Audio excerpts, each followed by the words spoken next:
apa kabarnya hari ini? Masih baik-baik aja kan? Di video kali ini kita melanjutkan cerita Donghua Battle Truck Devon.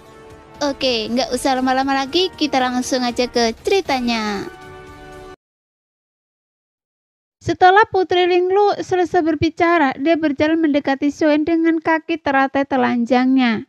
Kemudian matanya yang indah menatap Suen dengan tatapan khawatir. Seolah-olah dia tampak benar-benar mengkhawatirkannya. Yang membuat Xiaoyan sedikit mengernyit. Jelas dia telah meragukan apakah Raja Tianshan benar-benar telah memasuki ruang harta rahasia seperti yang dikatakan Putri Linglu. Jika seperti apa yang Anda katakan, maka ruang harta rahasia itu memang di luar kendali Anda. Suen melambaikan lengan bajunya dan segera bersiap untuk pergi. Tepat ketika Xiaoyan berbalik, secercah keterkejutan melintas di mata Putri Linglu. Jelas dia tidak menyangka bahwa Xiaoyan akan begitu tegas memasuki ruang harta rahasia dengan mudah. Tunggu sebentar, Tuan Muda. Saya punya harta karun di sini. Ini adalah giok kura-kura tahun. Jika Anda menghadapi bahaya di sana, Anda bisa menghancurkan giok itu dan melarikan diri. Saat dia berbicara, sebuah kilatan cahaya muncul di telapak tangan Putri Linglu dan sebuah giok seukuran telapak tangan pun muncul. Kemudian dia meluruskan lengannya yang seperti akar teratai dan memberikannya kepada Xiaoyan. Melihat itu, Xiaoyan berbalik dan menatap Putri Linglu. Namun ekspresi di wajah cantiknya memang tidak memiliki jejak kelicikan atau membohonginya. Tapi Xiaoyan jelas tidak mempercayainya. Segera Xiaoyan menggunakan kekuatan jiwanya untuk menyelidiki giok roh kura-kura tahun dan memastikannya sempurna. Setelah itu, Xiaoyan juga menyadari bahwa tujuan Putri Linglu adalah untuk memancing Xiaoyan ke dalam ruang harta karun tersembunyi. Namun apakah giok roh kura-kura tahun masih akan berguna saat itu? Xiaoyan masih belum bisa memastikan. Di mana ruang harta karun rahasia itu? Tanya Xiaoyan lagi. Jelas Xiaoyan hanya berpura-pura ingin pergi untuk menguji Putri Linglu. Jika ia tidak dihentikan, berarti tidak ada masalah. Bagaimana caranya saya menjelaskan kepada Anda? Tuan Muda harus tahu bahwa ruang harta karun rahasia itu sangat berbahaya. Tapi jika Anda bertekad untuk masukinya, silakan ikuti saya. Kata Putri Linghu perlahan. Kemudian dengan pinggangnya yang hampir tak cukup ramping untuk dipegang dengan satu tangan, dia bergoyang saat dia berjalan keluar dari istana. Setelah melewati beberapa gua, mereka tiba di sebuah tempat yang sunyi. Dan tempat itu terletak di pusat bumi. Dengan batu-batu di sekitarnya yang mampu membatasi kekuatan jiwa. Mungkin untuk menahan mereka yang memiliki kekuatan jiwa yang kuat. Namun bagi klan rubah cahaya roh, batasan ini tak terlampaui. Yang membuat mereka tak berdaya. Dan di sini sebuah cermin kristal berdiameter ratusan kaki berdiri tegak. Setelah Putri Linglu tiba, banyak berkas cahaya yang tiba-tiba muncul di sekelilingnya, melayang di udara dan berubah menjadi rubah-rubah yang menggemaskan. Tuan Muda, apakah Anda yakin ingin memasuki ruang harta karun rahasia?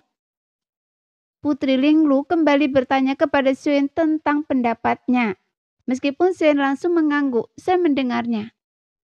Tapi tatapannya terpaku pada wajah Putri Linglu. Namun bukan untuk mengamati kecantikannya, melainkan untuk mengamati ekspresi-ekspresi halus yang mungkin ada. Namun Xiaoyan juga hampir yakin bahwa ruang harta karun rahasia ini menyimpan rahasia. Jika Raja Tianshan benar-benar berada di dalamnya, maka Xiaoyan tak punya pilihan selain mengambil resiko dan menjelajahinya. Bagaimanapun ini demi putrinya Xiao Yueli dan juga demi kebaikan Raja Tianshan di masa lalu. Karena inilah satu-satunya petunjuk yang Xiaoyan miliki saat ini. Terlepas dari benar atau tidaknya petunjuk itu, Xiaoyan harus memasukinya. Namun, dunia pegunungan dan lautan ini tidak seperti yang dibayangkan Xiaoyan. Meskipun dihuni oleh beragam ras, tapi rencana jahat dan kelicikannya, mereka tak kalah hebat dari manusia. Setidaknya, klan rubah cahaya roh sekarang sedang merencanakan sesuatu untuk melawannya dan memancingnya masuk ke dalam ruang harta karun rahasia. Namun, Xiaoyan juga punya alasan kuat untuk melakukannya. Jika tidak, Xiaoyan pasti sudah memusnahkan seluruh klan rubah cahaya roh. Buka!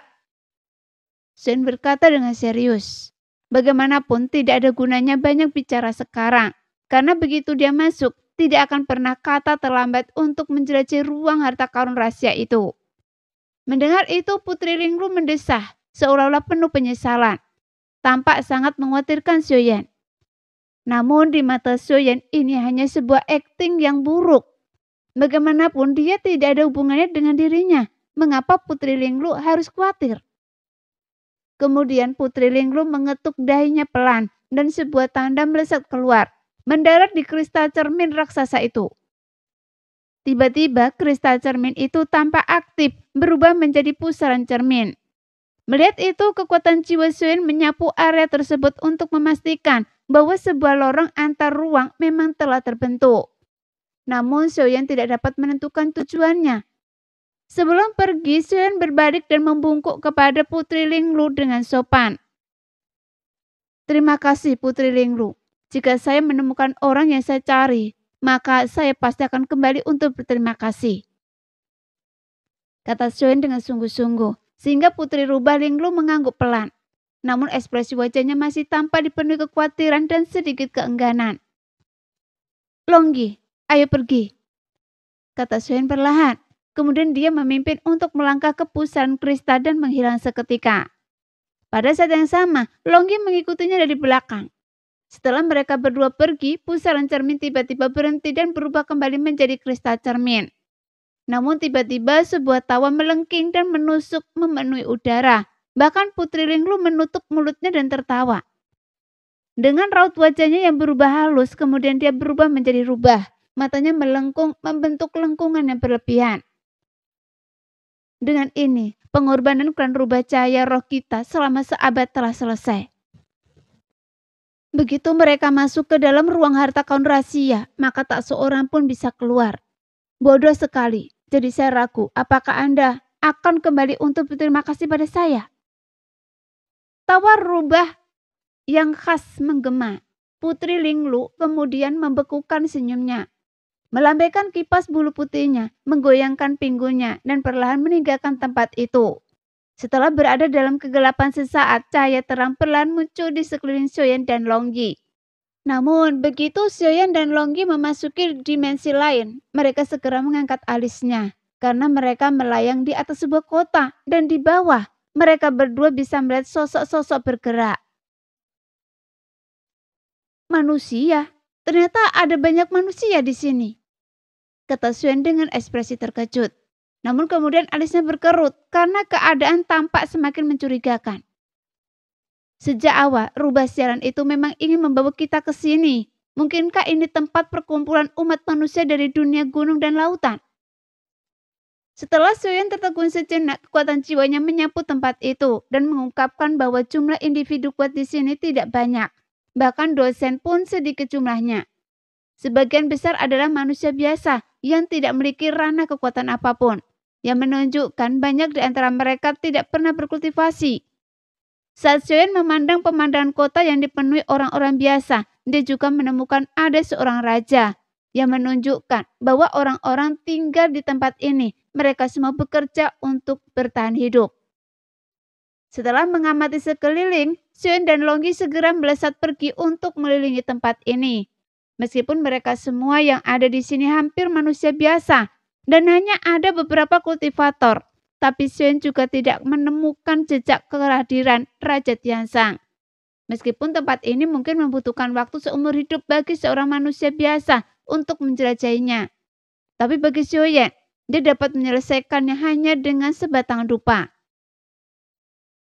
Kemudian Xiaoyan tiba di sebuah kota, dan kota ini sangat besar, dihuni oleh lebih dari 1 juta penduduk.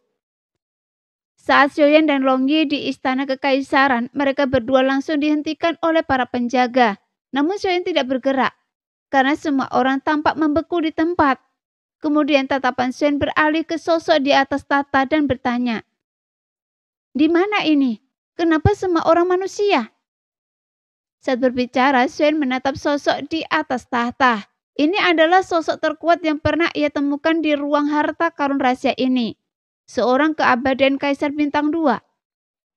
Bahkan, seseorang sekuat Anda, diam-diam bisa dijebak dan diasingkan ke alam cermin ini, kata sosok di atas tahta itu sambil menatap Xiuyan. Meskipun dia tidak bisa melihat ranah Xiuyan, tapi dia tahu betapa luar biasa kuatnya Xiuyan dan Longyi. Sekian dulu cerita hari ini. Kita lanjut lain hari ya guys ya. Bye-bye.